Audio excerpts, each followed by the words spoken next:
अस्सलाम वालेकुम जी, Ejaz Nisar coffee with CEO by CEO club Pakistan हाजिर है. Today we have a very unique session with special my friend mister Yasin Siddiqui Saab is the Chief Executive Officer of Premium Textile Mills and is an entrepreneur by his family. He's a family-owned businesses and is an empire of businesses rather. So he's in the textile business. We will ask the different questions regarding leadership, regarding Pakistan, regarding economy, and regarding his vision and the mission and the core values. And the two critical objectives of this conversation: number one, seeking the guidance for the young people. And because the young people are very talented but they lack direction, and the second key objective is and seeking the inspiration, because young people need the role models and inspiration from the role models. These are the two critical objectives of this conversation. So please welcome Mr. Zahid Saab. Sir आप यासीन साहब, आप पहले तो शुक्रिया आपका. यासीन भाई, आप मुझे अपने बारे में थोड़ा सा बताएं. माशाल्लाह 40 years, 4 decades you are in the business and the family owned businesses. What is the journey of this 40 years? Just in a nutshell. Journey है जी. I completed my MBA from IBA, passed out in the year 1981. 1981. माशाल्लाह. Got married in the same year और 81 में पास होते साथ मेरे मामू हैं जिनका शिप ब्रेकिंग का बिजनेस था. वो मुझसे बड़ा प्यार करते थे. उन्होंने मुझे कहा कि बेटा बस अब पढ़ाई पूरी हो गई है, अब धंधे पे आ जाओ. और 7वें दिन उन्होंने कहा आज जो जहाज़ बीच हो रहा है ये तुम्हारा जहाज़ है, तुम्हारे लिए है, तुमने इसको डिसमेंटल करना है, ये तुम्हारा कारोबार है. शिप ब्रेकिंग में? हाँ, शिप ब्रेकिंग. 7वें दिन I was at Gadani beach. Wow. My ship was beached in front of me और उस पर काम शुरू कर दिया. And too young at that time. माशाल्लाह. 23 years, 24 years. सर इस जर्नी के अंदर, क्योंकि there are two areas, the pain points and the pride points. तो the 4 decades journey comprises. तो what are the pain point challenges you really faced? Because ये आजकल का जैसे we are passing through very testing times in Pakistan history. हम जिसे कहते हैं ना, पाकिस्तान नाजुक तरीन दौर से गुजर रहा है. एंड सचमुच में ये दिस इज नाजुक तरीन दौर. वो क्या नाजुक तरीन दौर तो पाकिस्तान में हर दौर में रहा है. तो क्या चैलेंजेस थे उस वक्त भी, चाहे वो ह्यूमन रिसोर्स के, टेक्निकल, गवर्नमेंट के, मतलब ये लाइक जैसे आज बिजली नहीं है, गैस नहीं है और इतना चैलेंजेस है. तो क्या चैलेंजेस फेस किए और क्या कैसे ओवरकम किए? जो चैलेंजेस जो फेस किए मैंने बिजनेस लाइफ में, जो मुझे याद है, जब शिप ब्रेकिंग शुरू की आई वॉज वेरी यंग. कोई बिजनेस का एक्सपीरियंस नहीं था, जो था कुछ भी नहीं था. लोगों से डील करना था, मजदूरों से, व्यापारियों से, सब लोगों से. अच्छा, एक्सपीरियंस तो कुछ भी नहीं था, बच्चे थे. लेकिन बस आहिस्ता आहिस्ता अल्लाह ताला ने आगे बढ़ा दिया. जो रिश्तेदार थे वो एनकरेज नहीं करते थे, वो डिस्करेज करते थे. जब फैमिली में आते थे तो कहते थे यार इस बच्चे को तो कुछ भी नहीं आता, ये तो फेल हो जाएगा, ये तो इसके उसमें तो काम ही नहीं हो रहा, बहुत स्लो काम हो रहा है, इसका क्या बनेगा, हमें तो बड़ी फिक्र है इसकी. तो बड़ा डिसअपॉइंटेड होते थे. और डिसअपॉइंटेड होने के साथ अल्लाह ताला ने वो क्वालिटी दी हुई थी कि बस पीछे लग जाना. एक कमिटमेंट थी, ये दिल के अंदर एक काम के पीछे लगन थी. काम के पीछे लग गए, सब लोगों की ज़बानें बंद. अल्लाह ताला ने अपना फजल किया. माशा. सर इस सारे सफ़र के अंदर वो कौन सी प्रिंसिपल्स थे, कौन सी वो कोर वैल्यूज थी जो अपने वालिद साहब से लर्न की और आपने उसको एग्जीक्यूट किया, जिसकी वजह से बिज़नेस, क्योंकि बिज़नेस के पीछे मैं हमेशा कहता हूँ कि माशियात के पीछे अखलाकियात होती हैं. बिल्कुल. वो कौन सी प्रिंसिपल्स थे जिसकी आपको बिल्ड किया इतनी बड़ी आपने बिजनेस? मैं ये कहूँगा कि इंसान की ज़बान की जो मिठास है ना, वाह, वो उसको हर मुश्किल से निकाल देती है. माशाअल्लाह. और हर जगह उसको सक्सेस मिल जाती है. क्या बात. आपकी ज़बान मीठी है, आप अगले बंदे की इज़्ज़त कर रहे हो, वो बंदा जैसा भी हो उसने रिटर्न में आपकी इज़्ज़त करनी है. वाह. आप उसको गाली दोगे तो वो सामने से गाली देगा. आप उसको इज़्ज़त से बात करोगे, प्यार से करोगे तो वो आपके साथ प्यार टिट फॉर टैट है। हाँ बस वो प्यार करना शुरू हो जाएगा। This is one Number principle one. I will tell, I have told my son and I will tell everybody. Your students माशाल्लाह, एवरीबॉडी जैसी करनी वैसी बननी। वही वैसी करनी वैसी बन। सर इस सफ़र में आके चलें तो वो क्या विजन था जो प्रीमियर को जब इस्टेब्लिश किया वाले साहब ने, उस प्रीमियर जो माशाल्लाह टेक्सटाइल के जो इस वक्त पेन पॉइंट्स क्या हैं, क्योंकि पाकिस्तान इस वक्त क्योंकि कह रहा है कि टेक्सटाइल में तो बहुत अच्छा बिजनेस हुआ लास्ट 2 ईयर्स में, कॉर्पोरेट सेक्टर में स्पेशली जो एक्सपोर्ट ड्यूरिंग कोविड का एक जो आया प्रेशर पाकिस्तान पे, जो ऑर्डर्स मिले पाकिस्तान को, तो लेकिन इस सेक्टर की क्या चैलेंज है एज ए टेक्सटाइल, क्योंकि आप टेक्सटाइल की इंडस्ट्री के नुमाइंदा हैं, बिजनेस लीडर हैं, you are a face. Challenge जो है ना, देखें 2-3 बड़े चैलेंजेस है टेक्सटाइल को। पहला चैलेंज तो ये है कि जो हमारी रॉ कॉटन की प्रोडक्शन है, वो जो मैंने शुरू में देखा था 3 मिलियन बेल्स हुआ करती थी, ठीक, ये 30 इयर्स की बात कर, और फिर बढ़ते बढ़ते ये 15-16 तक 3 मिलियन ईयर्स, वो 3 मिलियन बेल्स हुआ करती थी, बढ़ते बढ़ते बढ़ते बढ़ते ये 14.5 मिलियन, 14-15 तक पहुंची, 14.5 मिलियन बेल्स तक गई, ठीक, और फिर आज इसकी प्रोडक्शन जो है ना वो 8 मिलियन बेल्स हो गई सर। फिर पहले तो 6 तक पहुंच गई थी, नीचे आ गई थी साल 2 साल पहले, लास्ट ईयर बिफोर लास्ट तो 6.5 मिलियन रह गई, 6 थी ना, रह गई थी, बहुत बुरा हाल था। और इंपोर्ट कर रहे थे, इंपोर्ट तो अभी भी कर रहे हैं और करेंगे, क्योंकि कैपेसिटी बढ़ डिमांड गई, बहुत ज़्यादा, हाँ डिमांड ज़्यादा है, कैपेसिटी बढ़ गई है, तो कॉटन इंपोर्ट। दूसरा चैलेंज इस वक्त ये है कि हमारी अगर प्रोडक्शन ऑफ रॉ कॉटन आज अल्लाह खैर कर दे, अल्लाह करम कर दे, 10 मिलियन भी हो जाए, अल्लाह 10 मिलियन भी हो जाए, क्योंकि उससे ज़्यादा नहीं हो सकता, नहीं हो सकता, फार्मर्स को इंसेंटिव देंगे तो आगे हो जाएगा ना, 10 मिलियन भी हो जाए तो बाकी की 7-8 मिलियन बेल हम क्या करेंगे? पिछले साल तो हमारे हालात मुल्क के इतने बुरे नहीं थे, अब तो बहुत, तो हमने इंपोर्ट कर ली, हमें पता नहीं लगा। अब जो हालात नज़र आ रहे हैं तो एलसी भी नहीं खुलती, बैंक कहती है अभी रुक जाओ जी, हफ्ते बाद मैं एलसी खोलूंगी, मैं 2 हफ्ते बाद एलसी खोलूंगी, क्यों जी? डॉलर नहीं है, डॉलर कहीं रुक ही नहीं रहा, तो कैसे ये चलेंगी इंडस्ट्रीज? क्या होगा? बेरोजगारी कितनी बढ़ जाएगी? फिर से जो इलेक्ट्रिसिटी है, गैस है, गैस कहाँ है सर? गैस ही नहीं है मुल्क में, गैस के ज़खायर ख़त्म होते चले जा रहे हैं, डिप्लीट हो गए, और कोई नई दरियाफ्त नहीं हो रही। अल्टरनेट एनर्जी, हमारी बदकिस्मती ये है कि हमारे यहाँ मैं समझता हूँ कि गैस तो मौजूद है, अंडरग्राउंड गैस मौजूद है, लेकिन हमारे पास उस गैस को एक्सप्लोर करने के लिए इक्विपमेंट नहीं है, टेक्नोलॉजी नहीं है, ह्यूमन रिसोर्स, फाइनेंस नहीं है, तो हम क्या करेंगे और किधर जाएंगे आगे? तो इसका मतलब है कि looming for disaster, we are next जो आगे आएगा, यस वी आर। अभी तो, और फिर जो प्राइसेस बढ़ी हैं ऑयल की खासकर, उससे तो जो इलेक्ट्रिसिटी कॉस्ट है शूट अप कर गई, और उसके यूनिट पर। सर आगे चलते हैं कि इसके लिए क्या वे फॉरवर्ड है, कोई पॉजिटिव सोल्यूशन क्या है? इसके लिए सोल्यूशन तो यही है कि मैं समझता हूँ कि हम अगर अपनी बिजली की ट्रांसमिशन लाइंस पे काम करें, वेरी गुड, ये बातें जो होती रहती है ना, ठीक है, या ये जो हमारे पॉलिटिशियन कहते हैं जी कि हमने इतने बिजली के कारखाने लगा दिए, बिजली बनाने के आईपीपीज लगा दिए, इतने सारे, ये कर दिया हमने, वो कर दिया। भाई बात ये है कि वो तो आपने कर दिया, उससे कुछ नहीं हुआ, उसको करने के लिए आपने जो है वो इतना एक्सपेंडिचर किया, पहली बात। करने के बाद आप ये देखो कि साथ साथ में लाइन लॉसेस बढ़ते चले गए, साथ में पिलफरेज बढ़ती चली गई, साथ में लीकेज बढ़ती चली गई। आपके यहाँ लीकेज, पिलफरेज और थेफ्ट, ये 3 चीज़ें मिला के बिजली में, गैस में इतना खसारा है, और ये सारे का सारा तो नहीं, बट मेजॉरिटी ऑफ दिस खसारा is avoidable. How is it avoidable?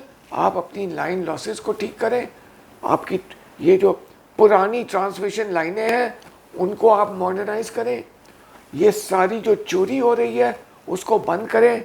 There should be nobody above the law. Very good. जिसने बिजली चोरी की है उसको सजा होनी चाहिए। अकाउंटेबिलिटी होनी चाहिए। अकाउंटेबिलिटी होनी चाहिए, सजा होनी चाहिए। ट्रू। और कुछ भी नहीं। Very true. इसमें ये नहीं है कि जी बड़ा आदमी है, असेंबली में बैठता है, फलाना है, गवर्नर है, चीफ मिनिस्टर है, across the board, across the board, nothing doing. ये माफियाज का जो है ना, ये जो कार्टेलाइजेशन को ब्रेक करें। Nothing doing. आप ये सारी चीज़ें एडमिनिस्ट्रेटिव प्रोसीजर्स हैं, आप इनको अडॉप्ट करें, इसको ठीक करें, आपका मुल्क ठीक हो जाएगा। मतलब ये चीज़ें टर्न अराउंड हो सकती हैं, सिर्फ हमें we need a will. You have an example of K electric. Okay, follow the example of K electric. उन्होंने आने के बाद अपने लाइन लॉसेस, ट्रांसमिशन लॉसेस को कंट्रोल किया और आज वो अच्छी पोजीशन में बैठे हुए। बहुत अच्छी। यहाँ तक के जिस गली मोहल्ले से उनके बिल्स पे नहीं होते, उनको वो लोड शेडिंग करते हैं। ऐसी तो वो उन्हीं इलाकों में लोड शेडिंग ज्यादा होती है, उनको पेनल्टी पड़ती है। तो they can do it, why can't you? Sir ये जो आपकी जो माशाल्लाह प्रीमियर जो टेक्सटाइल है जी, ये तो आपने एक बड़ा अच्छा ब्रीफ दे दिया कि इसकी पीछे क्या कोर वैल्यूज़ हैं जो ड्राइव द, क्योंकि ऑर्गेनाइजेशन की जो सोल होती है ना, वो उसकी वैल्यूज़ होती हैं और उसके लोग होते हैं जो उसके एसेट होते हैं, जिससे माशाल्लाह एक बिज़नेस की ग्रोथ आती है। बाकी जो वेरिएबल्स वो बंदा जो उसके इख्तियार में नहीं है, लेकिन बीइंग अ सीईओ जो आपके इख्तियार में है वो आपके ह्यूमन रिसोर्स हैं और आपकी वैल्यूज़ हैं और आपकी एक हार्ड वर्क का एक एफर्ट्स है, उसके बारे में बताएं सर। दो वैल्यूज हैं प्लीज़ सर। एक वैल्यू तो है कि नीयत साफ रखनी है। ओके। इस नीयत से काम नहीं करना कि मेरे ग्राहक को मैं नुकसान पहुंचा दूं, खुद कमा लूं। ठीक। ऑनेस्ट रह के, नीयत साफ रख के काम Very करना है। दूसरी बात यह है कि कोई झूठ नहीं, कोई बेईमानी नहीं। अगर कोई चीज़ गलत हो गई है तो आप डिस्क्लोज कर दें लेने वाले को, यार इसमें ये चीज़ गलत हो गई है, अगर तुम एक्सेप्ट करते हो तो आई विल सेल इट। मुझे तो लग रहा है कि आप मुझे हदीस पाक सुना रहे हैं कि माल बेचो तो उसमें अगर कोई ऐब है तो बता के बेचो। देखिए जी, बात ये है ना, ऑनेस्टी से आप काम करोगे, आपका काम लॉन्ग टर्म चलेगा और आपको बरकत ही होती रहेगी। सर एक छोटा सा लैटन करें, you an entrepreneur by blood माशाल्लाह और बिजनेस लीडर। एक लीडर कौन होता है और उसकी क्या कॉम्पिटेंस होती है किसी भी ऑर्गेनाइजेशन को रन करने के लिए? आप समझिए ज़्यादा से 3 स्किल्स चाहिए। कोई बच्चा कल को स्टार्टअप जो ग्रो करके बड़ा बने तो ये सीख सके 3 चीज़ें। उसको पहली चीज़ ये है कि he should be able to listen to people. Very good. बोले कम, सुने ज़्यादा। Very good. तो लोगों की सबकी तकालीफ उसको पता चल जाएगी, उनके दिल तक वो पहुंच जाएगा। पता चल जाएंगी और उसमें से वो अपना एक्सट्रैक्ट करे कि मेरी कंपनी में क्या क्या वीकनेस है, कहाँ कहाँ लोग नाखुश हैं, वो उसको मिल जाएगा। Very good. ठीक है जी। तो बेसिक चीज़ ये है कि he has to listen to people. Very good.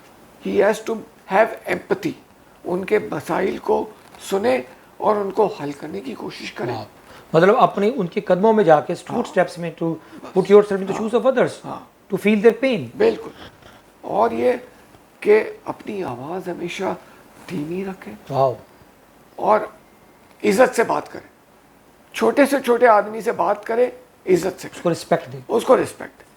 ये चीज़ें होंगी ना तो आप सक्सेसफुल हो जाओ। मतलब ये आपको एक लीडर बनाती है। बस ये रियल टर्म्स में ये लीडर। सर एक चीज़ है कि एक और भी बड़ी इंपॉर्टेंट जो चीज़ होती है, स्किल होता है किसी भी सीईओज़ के अंदर, वो इमोशनल इंटेलिजेंस। आजकल बहुत ज़्यादा इस पे ऊपर ना ग्लोबल, खासकर हार्वर्ड बिजनेस स्कूल में भी ये पढ़ाया जाता है कि सीईओज़ के लिए नंबर 1 कॉम्पिटेंस आजकल आफ्टर इंटेग्रिटी एंड ऑनेस्टी के बाद वो इमोशनल इंटेलिजेंस है कि वो अपने एंगर को, अपनी इमोशंस को, अपनी वॉलेटिलिटी को, टेम्परामेंट। आवाज़ धीमी रखें।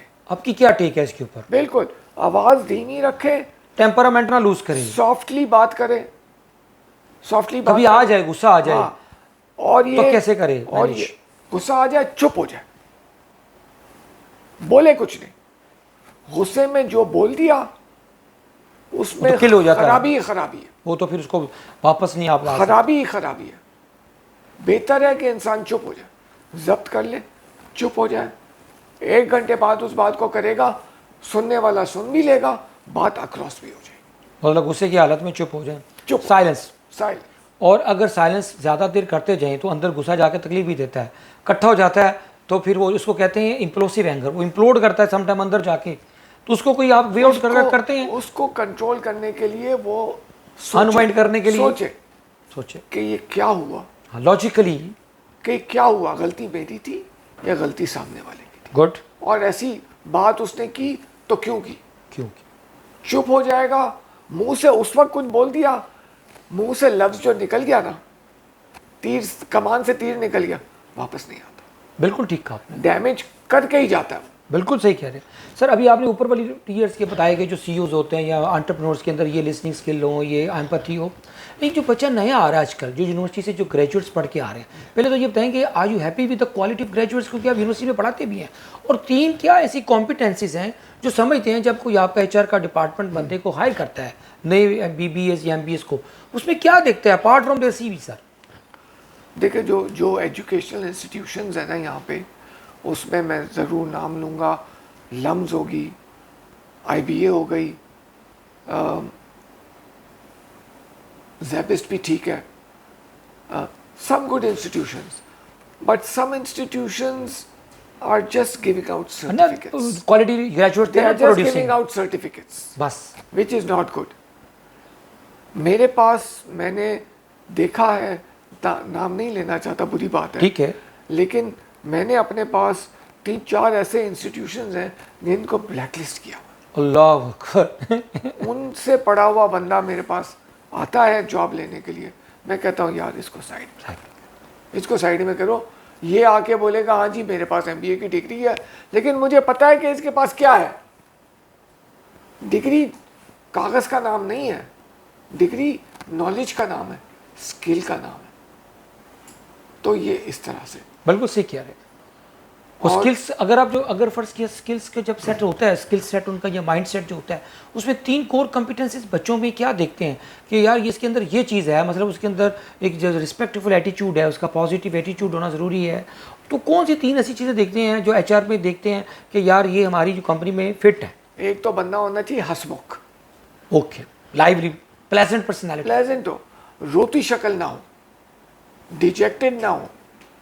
अगर वो उसके चेहरे पे एक लाइवलीनेस है तो हर बंदा उससे बात करना चाहेगा, चाहे वो कस्टमर हो चाहे कोई भी हो। तो ये एक बड़ी पॉजिटिव क्वालिटी है, ठीक है ना? ठीक है। इसके बाद जो है मैच्योरिटी होनी चाहिए, कि वो लॉजिकली बात करे, मैच्योर बात करे, ठीक है। और तीसरी चीज़ ये है कि सामने वाले बंदे को हमेशा रिस्पेक्ट दे। बहुत ही ज़बरदस्त बात है सर। आखिर में छोटी छोटी 2 चीज़ें कि अगर सारी गुफ्तगू को समेटें, एक जो कामयाबी है, सक्सेस है, माशाल्लाह आपने सर इतना ज़्यादा, यासीन साहब ज़िंदगी के तजर्बे में से, भट्टियों में से गुजरे, तो सक्सेस को कैसे आप की अल्फाज देते हैं, कौन से अल्फाज देते हैं जो कि रेसिपी ऑफ सक्सेस बन जाती है?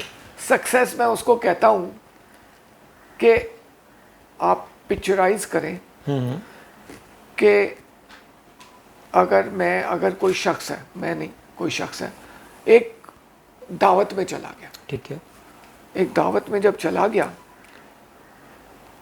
उसी दावत में बहुत ही मालदार लोग भी खड़े हुए, और बहुत बड़े ओहदे वाले लोग भी खड़े हुए, लेकिन जो ये शख्स है, जितने लोग इस शख्स से आके मिलते हैं, compared to the others, this is success. वाह, यानी कि आप जज कर लेते हैं कि कितने बंदे उसको रिस्पेक्टफुली आके मिल रहे हैं और उसको इज्जत दे रहे हैं। वो तो number of people, the quality of people. हालांकि पैसे में और ओहदे में वो उसके इर्द गिर्द जो लोग खड़े कई ज़्यादा होते हैं उससे, हाँ ज़्यादा होते हैं उससे, लेकिन उनको वो टेंशन नहीं मिलती। लेकिन प्यार और इज्जत, और अगर उनको मिलती है तो पैसों की वजह से मिलती है। प्यार और इज्जत इस शख्स को मिल रही है, इस चीज़ को मैं सक्सेस, क्योंकि इसका इखलाक अच्छा है। बस वो नबी पाक सल्लल्लाहु अलैहि वसल्लम की ना बड़ी खूबसूरत ना हदीस पाक ना कि मैं मकार में इखलाक के लिए भेजा गया, मुझे तो इखलाकियात के लिए भेजा गया। इतना बड़ा सिंपल सा लाइन, बस I am there to complete the morals of the people, ये बात, दैट इज सिंपल। सर आगे क्लोजिंग की तरफ, हैप्पीनेस आपके चेहरे पे माशाल्लाह मैंने देखा, सीईओ जो होते हैं यूजुअली उनका चेहरे बड़े स्टिफ हो जाते हैं, और वक्त के साथ साथ वो तजर्बों की जो भट्टियों से गुजर के ना वो हंसना भी छोड़ देते हैं सर। कुछ तजर्बे उनको ऐसा रगड़ा लगाते हैं ना, वो मैं मुस्कुराते भी नहीं अब तो। और आजकल के जिस हालात हैं तो बिल्कुल ही नहीं। मुस्कुराते, तो ये मुस्कुराहट की और हैप्पीनेस की क्या वजह, व्हाट इज हैप्पीनेस? इसकी देखिए वजह ये है कि आप अपने अंदर जो है ना, एक तो ये है कि एम्बिशन बहुत ज़्यादा ना रखें, ठीक है, एम्बिशन को कंट्रोल करें।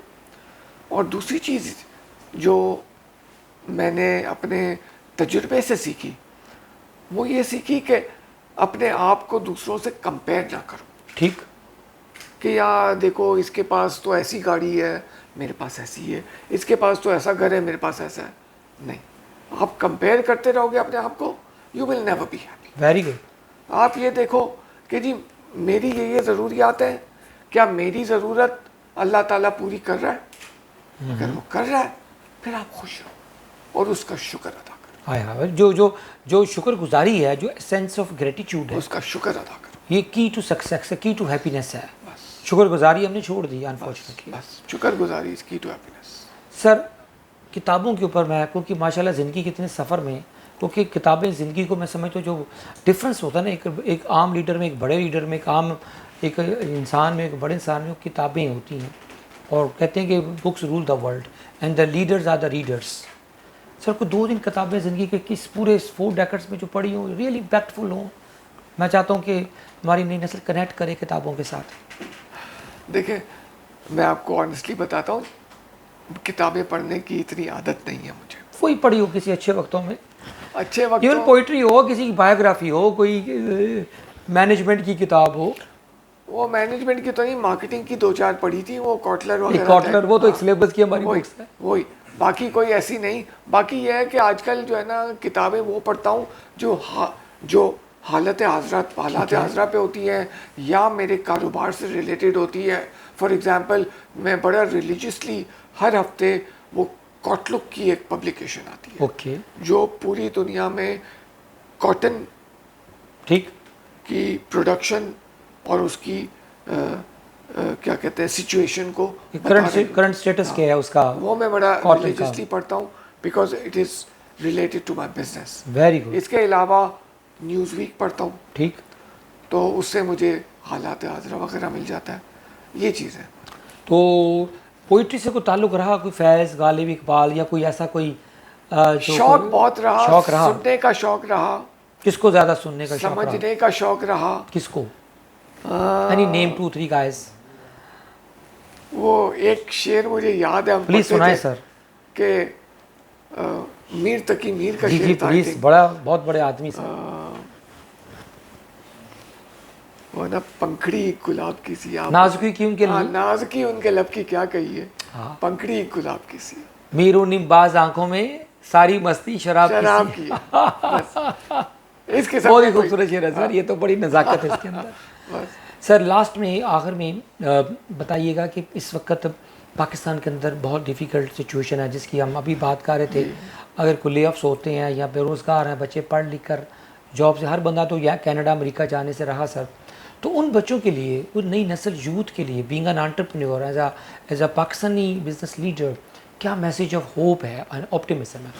मैं ये कहूँगा कि हमें जो है ना, वो जो प्रैक्टिकल ट्रेनिंग्स है ना, उन पे ज़्यादा तवज्जो देनी चाहिए। Very good. ना कि ये डिग्रियों वाली एजुकेशन के ऊपर, क्योंकि this takes a long time. और हमें जो है ना, बस लोगों को स्किल सिखानी चाहिए।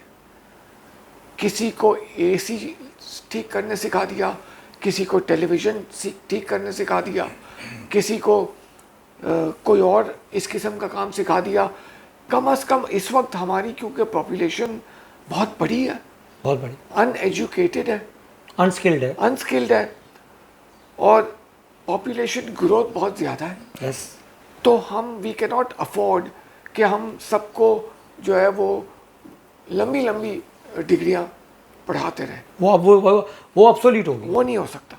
तो इसलिए छोटे छोटे डिप्लोमा टाइप, और उनको जो है ना, वो स्किल सेट दे दें कि वो अपनी ज़िंदगी चला सकें, अपनी रोटी रिज़्क कमा सकें और अपनी इज्जत से रह सकें। बिल्कुल ठीक है। अपने ये काम जो है ना, ये आसानी से हो जाता है। मतलब बखारी ना बने, क्रिमिनल्स ना बने। 2-4 महीने की ट्रेनिंग में बंदा सर्टिफिकेशन ले, 4-6 महीने की, और अपने रोटी अपने पैरों पे खड़ा हो, कमा सकता है, और उसके अंदर उसको प्राइड फील हो कि मेरा जो काम है हाथ ये ना फैलाना पड़े, हाथ ना फैलाना पड़े, हाथ बल्कि ऊपर ही रहे। बस। Sir thank you very much sir, I am really honoured sir. Sir बहुत अच्छा लगा यासीन साहब से। आज हमने जो टेक अवे, आज 3 चीज़ें मैं सर सीख के जा रहा हूँ। मैं क्योंकि खुद लर्नर हूँ, सीखता हूँ, तो 3 चीज़ें यासीन जो हिसाब से जो लर्न की हैं। नंबर 1 कि एक बड़ा लीडर की निशानियों में से एक निशानी ये है कि वो सुनता है। आपने किसी के दिल तक पहुँचना है, किसी के अंदर के दर्द को समझना है, तो आपको लिसनिंग करनी है। सेकंड जो की लर्निंग है, टेक अवे है, वो है एम्पैथी, कि आपको दूसरे का दर्द महसूस करना है, उसके कदमों में जाकर देखना है और उसको रिस्पेक्ट देनी है। ये उनकी सेकंड उनका टेक था। और उसके साथ ही एक शुक्रगुजारी है, एक शुक्र का जो रवैया है, जो ग्रेटिट्यूड है, ये हमें अडॉप्ट करना है। और लास्ट में पाकिस्तानियों के लिए, यंग लोगों के मैसेज है कि लंबी लंबी डिग्रियों में नहीं रहना, आपने शॉर्ट कोर्सेज करके चाहे वो, और ये सपोर्ट भी करने के लिए तैयार होते हैं। इन्होंने मुझे अभी बताया आपने कि वो मैं सपोर्ट करता हूँ, कि वो बड़ी मशहूर अंग्रेज़ी की कोटेशन है कि अगर आपने एक दिन खाना खाना है तो प्लीज़ टीच देम, क्या कहते हैं, गिव देम द फिश। और आप चाहते हैं कि सारी ज़िंदगी वो बंदा अपना किसी से मांगे बगैर रोटी कमा सके, तो teach them how to fish, यानी कि मछली पकड़ना कैसे है, यानी कि स्किल कैसे है। जब स्किल डेवलप हो जाता है तो वो बंदे की खुदी भी कायम रहती है, उसकी सेल्फ रिस्पेक्ट भी कायम रहती है, और वो आगे हाथ भी फैलाता है और क्राइम्स की तरफ नहीं जाता, एंटी सोशल बिहेवियर्स की तरफ नहीं जाता, और वो सर उठा के जी सकता है। इजाज़ को इजाज़त दें। CEO टुडे पे आप ज़रूर इसको देखिएगा, इस हमारे चैनल पे, और साथ तो ये केस स्टडीज़ को अपनी upcoming book 100 CEOs of Pakistan इंशाल्लाह 10 सितंबर में लॉन्च होगी, तो उसमें आप इसको पढ़िएगा। Thank you very much.